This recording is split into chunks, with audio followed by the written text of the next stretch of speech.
Vainqueur du prologue à Valladolid, Tony Rominger va asseoir sa domination sur cette 49e édition du Tour d'Espagne ce 30 avril 1994.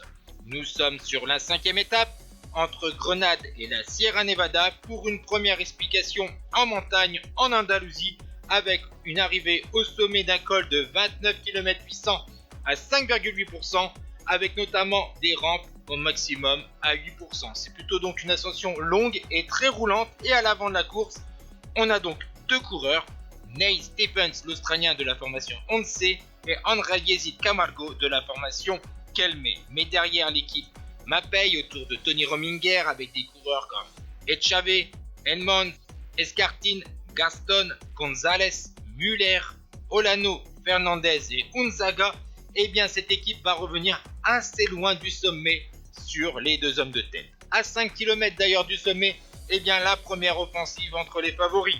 Il s'agit de Mikel Zarabektia, 13e du classement général à 51 secondes de Rominger.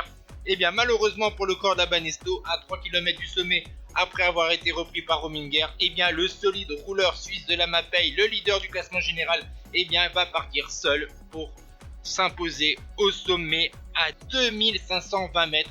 C'est un col très roulant, on sait que Tony Rominger est un excellent rouleur, il grimpe bien, il peut mettre du braquet et prendre une avance considérable dans ses 3 derniers kilomètres et donc remporter un deuxième bouquet sur cette Vuelta, conforter sa position au classement général de façon assez dominatrice.